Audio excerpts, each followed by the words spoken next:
મિત્રો, હું Shardul Thakar Shri CS Desai technical institute GIA ITI Prantij તરફથી લેવામાં આવતા ઓનલાઈન લેક્ચર્સની સિરીઝમાં આપ સૌનું સ્વાગત કરું છું. મિત્રો, અત્યાર સુધી આપણે ઘણા બધા વિડીયોઝ થિયરી અને પ્રેક્ટિકલ વિષય અંગેના જોયા, પણ આપણે પરીક્ષાલક્ષી તૈયારી પણ મિત્રો કરવાની હોય છે, અને એટલા માટે આજથી હું આ નવા વિડીયોઝ કે જેને એમસીક્યુ અથવા તો મલ્ટિપલ ચોઇસ ક્વેશ્ચન કે જેના દ્વારા કોપા ટ્રેડની પરીક્ષા લેવામાં આવે છે તેના અંગેના વિડીયો હું આજથી અહીંયા તમારી સમક્ષ રજૂ કરવા જઈ રહ્યો છું.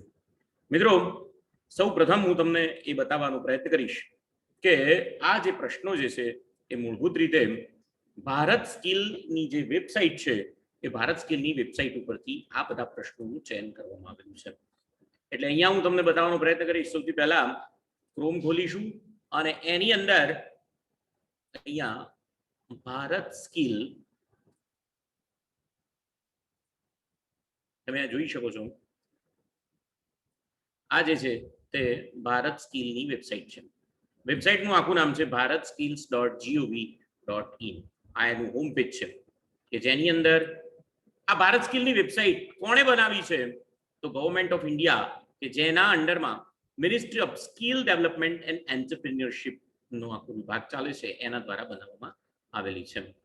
અને એની અંદર જે મટીરિયલ પ્રોવાઈડ કરવામાં આવે છે ત્યાં નિમી દ્વારા કરવામાં આવે છે કે જેનું નામ છે નેશનલ ઇન્સ્ટ્રક્શનલ મીડિયા ઇન્સ્ટિટ્યૂટ, કે જે આખા દેશની અંદર જેટલા ટ્રેડ્સ ચાલે છે એ દરેક ટ્રેડ્સમાં શું ભણવું, શું ભણાવવું, કેવી રીતે પરીક્ષા લેવી એના અંગેનું આખું નિયમન કરવા માટેનું આ એક યુનિટ છે કે જેને નેશનલ ઇન્સ્ટ્રક્શનલ મીડિયા ઇન્સ્ટિટ્યૂટ કહેવામાં આવે છે.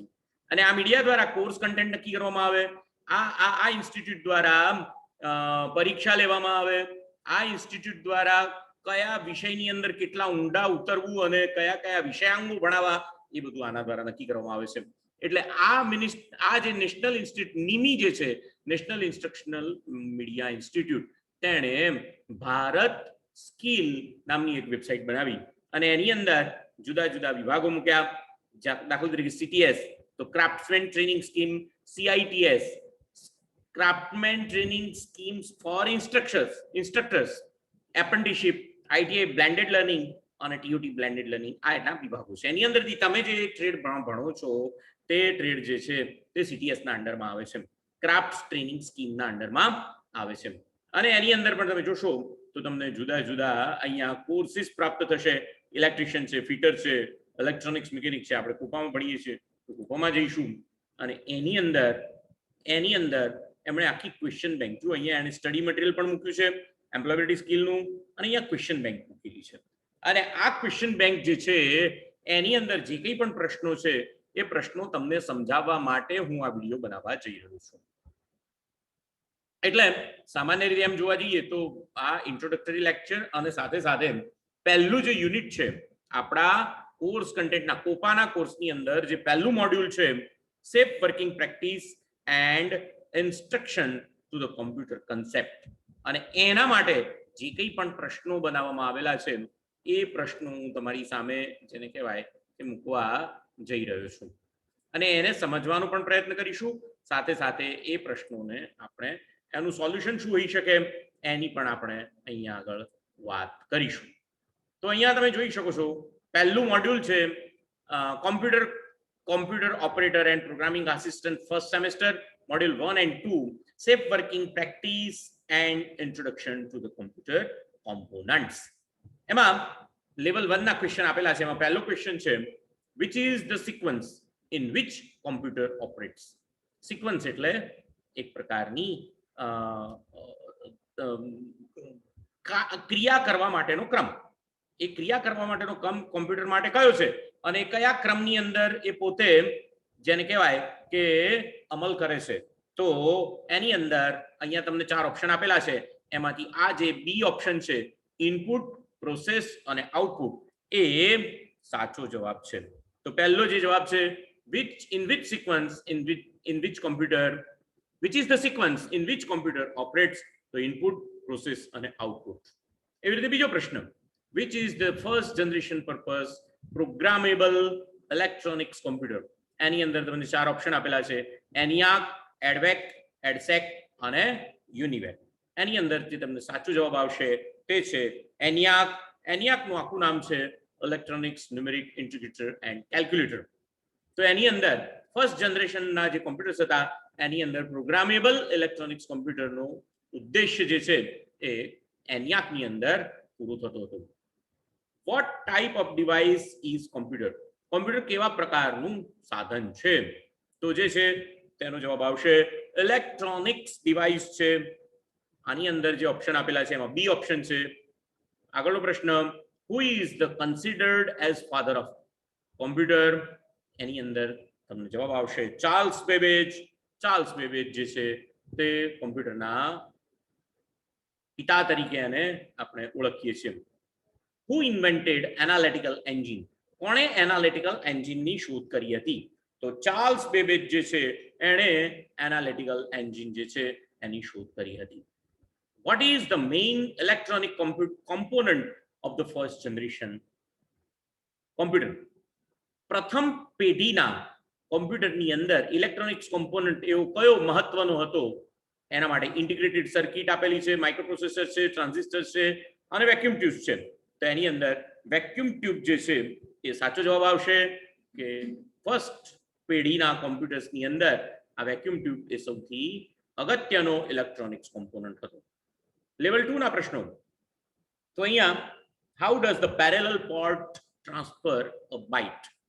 How does the parallel port transfer the byte? Parallel પોર્ટની અંદર એક બાઇટ ડેટા કેવી રીતે ટ્રાન્સફર થાય છે?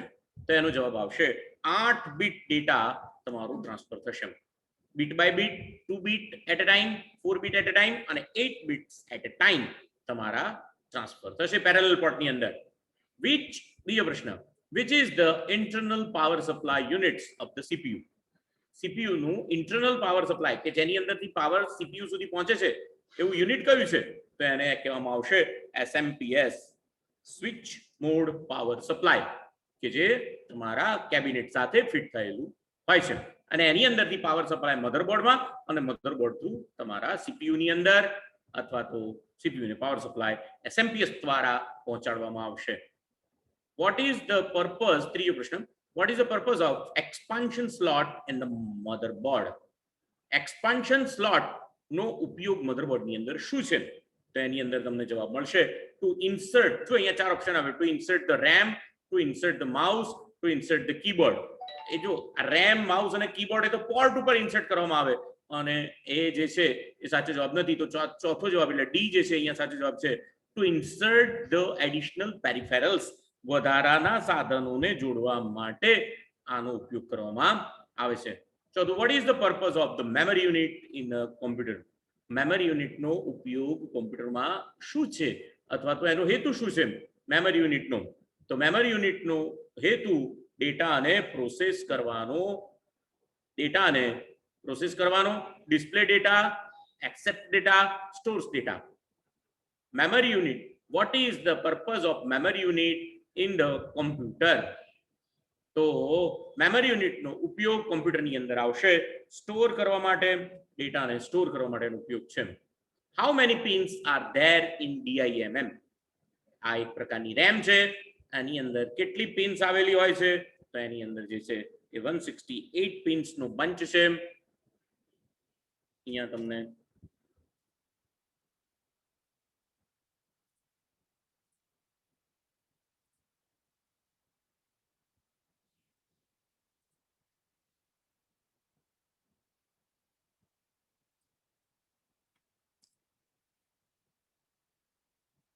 બતાવી પણ શકું.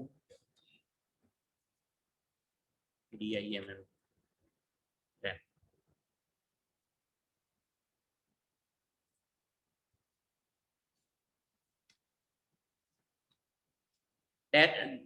ડ્યુઅલ ઇનલાઇન મેમરી મોડ્યુલ જે DIMM રેમ છે એનું ફૂલ ફોર્મ છે અને આ રેન્ડમ એક્સેસ મેમરી છે. એની અંદર કેટલી પિન્સ છે? તો 168 પિન, એટલે ડી જે છે એ સાચો જવાબ આવશે અહીંયા ઓપ્શનની દ્રષ્ટિએ. 168 પિન્સનો સમૂહ એની અંદર આવેલો છે. How many pins are there in SIMM slot?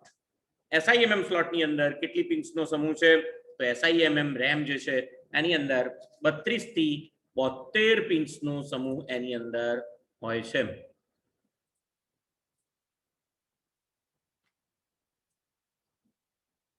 Single inline memory module, single inline memory module.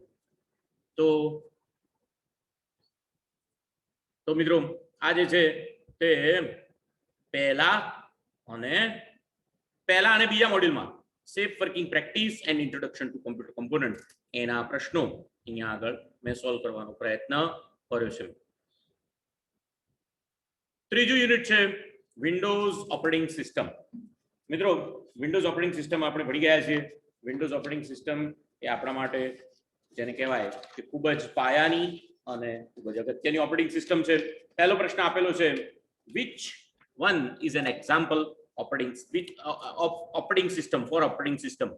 તો એન્ટીવાયરસ ના વિન્ડોઝ, હા, MS ઓફિસ અને મેક્રોમીડિયા. તો આની અંદર બી ક્વેશ્ચન નો આન્સર જે છે તે તમારા માટે કરેક્ટ આન્સર છે. તો વિન્ડોઝ જે છે એ ઓપરેટિંગ સિસ્ટમનું એક્ઝામ્પલ છે. વિન્ડોઝ જે છે એ ઓપરેટિંગ સિસ્ટમનું એક્ઝામ્પલ છે. બીજો પ્રશ્ન, which act as a immediate between user and computer?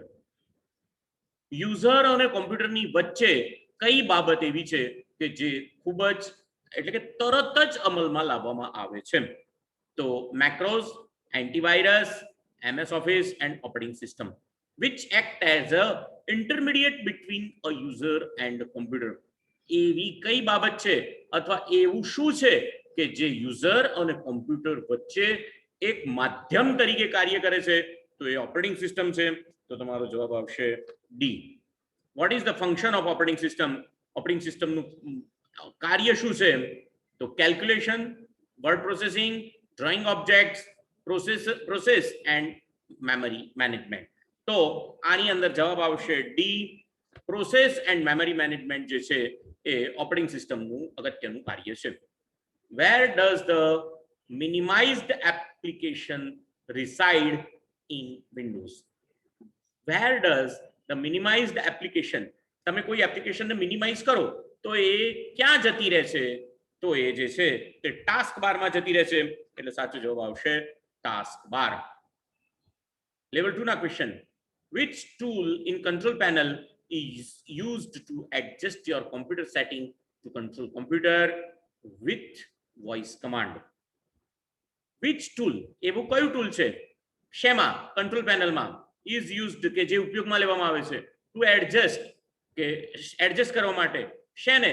Your computer setting, તમારા કોમ્પ્યુટરના સેટિંગને. to control computer with voice command, તમારા કોમ્પ્યુટરને વોઇસ કમાન્ડ દ્વારા અંકુશિત કરવા માટે કયું ટૂલ ઉપયોગમાં લેવામાં આવે છે? તો અહીંયા આગળ આપેલું છે system security, appearance and personalisation, hardware and sound and ease of access. તો અહીંયા આગળ જે જવાબ આવશે તમારો એ આવશે ease of access. ease of access એ સાચો જવાબ છે. કંટ્રોલ પેનલમાં રહેલા ease of access ટૂલ દ્વારા તમે તમારા કોમ્પ્યુટરને તમારા કોમ્પ્યુટરનું સેટિંગ કરી શકો છો. શેના માટેનું? તો તમારા કોમ્પ્યુટરને વોઇસ કમાન્ડથી ચલાવવા માટેનું સેટિંગ કરી શકો છો. which control panel applet gives the information of your computer?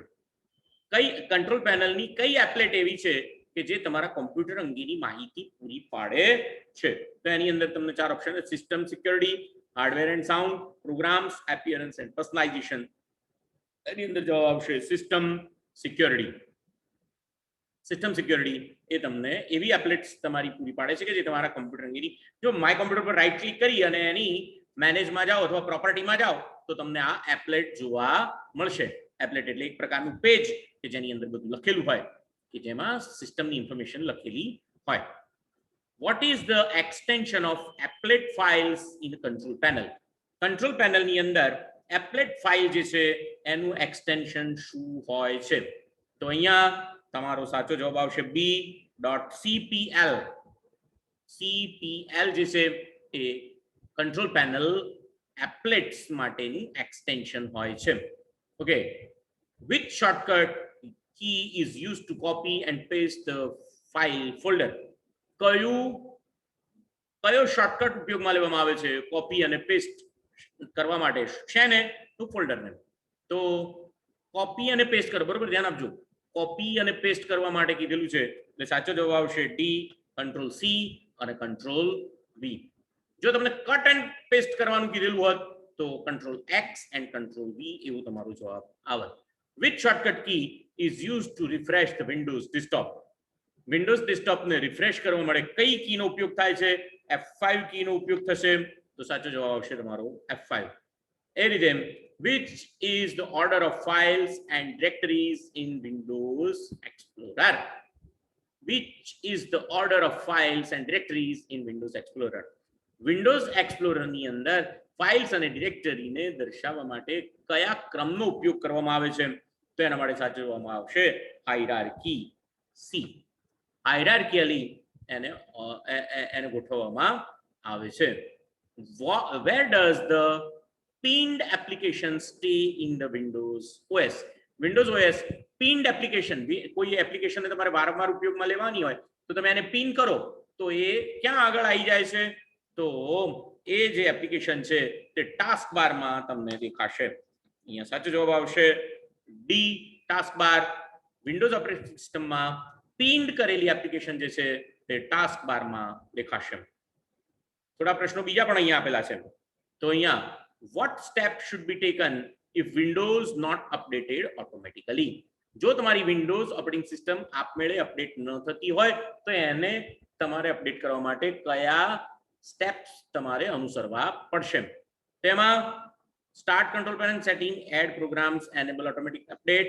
બીજું ઓપ્શન આપેલું છે start setting control panel system, enable automatic update, reinstall Windows OS અને રીસ્ટાર્ટ વિન્ડોઝ. તેના માટે સાચો જવાબ આવશે તમારો D, start setting control panel system enable automatic update. એ તમારો સાચો જવાબ છે. બીજો પ્રશ્ન અહીંયા આગળ આપેલો છે what should be done if the pen drive is not detected? અહીંયા ખોટું લખાઈ ગયું છે, ડિડક્ટેડ ના લખાય, ડિટેક્ટેડ આવે, સ્લીપ ઓફ પેન છે.